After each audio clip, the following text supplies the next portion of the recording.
Good evening, ladies and gentlemen, and assalamu alaikum again, peace be upon you all. So, as was mentioned, my name is Iqbal. I actually live in Sutton, so I feel slightly out of my comfort zone. Very neighbor, very. Is that alright? Very friendly neighbor. Don't hold it against me. We share the same police commander with Sutton and There you Croydon. go. I have no idea about that. But that's fine. That's great. That makes me feel perfectly very welcome. But thank you. I'm very humbled to be have been given the opportunity just to come and say a few words, actually just to offer some reflections about what exactly it is that we are celebrating. Because sometimes when we come together for these kinds of occasions, we lose a sense of what is actually the significance of the event and what is the age-old tradition, if you like, that we are celebrating. So as was mentioned, as we probably all know, there are two Eids in the Muslim calendar. And the word Eid actually comes from an Arabic word which means to return, so just a constantly returning moment in each year. And the two Eids, if you notice, come after two of the most important events in the life of a Muslim in the calendar.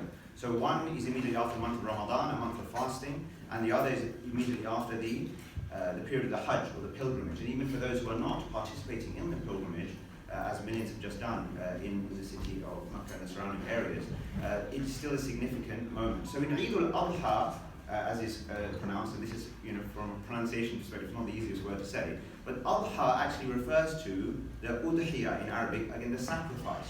Which sacrifice? Well, it is the sacrifice of the Prophet Abraham. And so that is what we are celebrating. That we understand it, as is common with other traditions as well, that Abraham, who in the Quran is a paradigm, an archetype of somebody who is entirely devoted and committed to this divine relationship, sees in a vision that he is to sacrifice his son, his beloved son, for the sake of God.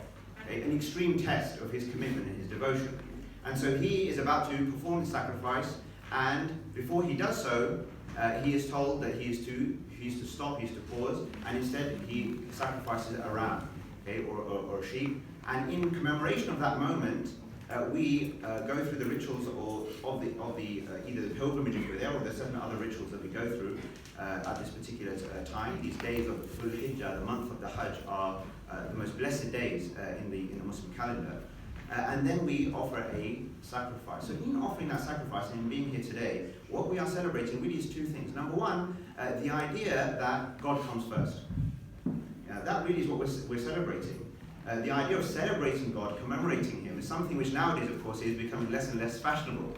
The idea of the divine, the sacred, the spiritual, the idea that this life is actually not a permanent kind of place in which we just try to amass as much as we can materially, but it is an opportunity to actually show the divine, God Almighty, the best of who we can be and the best of who we are, right? Then this journey requires sacrifice. In fact, elsewhere in the Quran, Abraham is mentioned in the context of being an example, a leader for mankind. But he's only appointed as a leader or an example for people once he has been tested.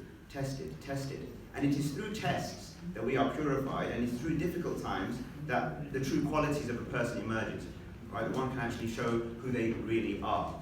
So that's really the opportunity that we are that we can reflect upon, and the moment that we are celebrating, if you like. And then secondly, it is then the commitment and the service that we have, that we demonstrate to others. So the idea is put God first before other people, but then put other people before myself. And in that sacrifice, a big part of that sacrifice is to actually then share from, especially what was at the time and still is in many parts of the world, if you like, food and meat, which is oftentimes only there for the rich or the elite. Now, in our setting, given where everything has progressed over the last few centuries, obviously in recent times, chicken and meat and all of these things are very regular kind of consumption. In fact, all the discussion now is how to go the opposite way, right? How to consume less of it, not more of it, right? And I'm sure there's one or two people at least here who are, full-on vegans, because that's obviously the movement of the day now.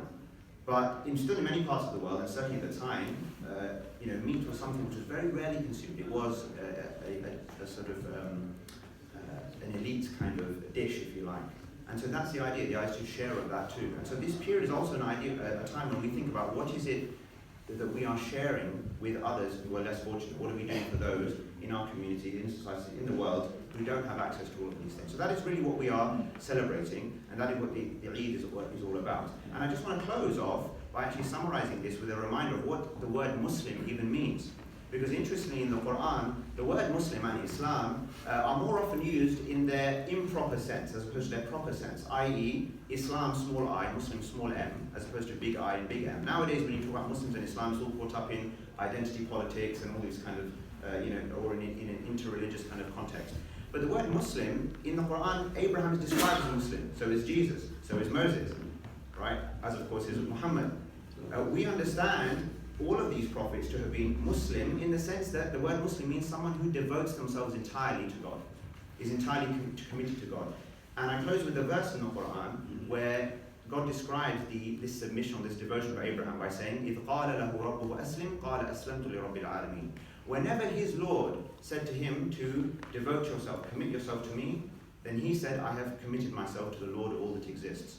And so we here as either Muslims or people of other faiths, I suppose the idea is for us to really think about what is it that we are committed to and devoted to that is beyond ourselves and even beyond others and even beyond this material and temporary plane of this life. So I just offer those few reflections. Hopefully that's given us something to think about.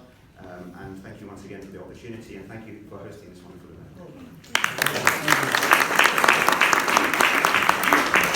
May I invite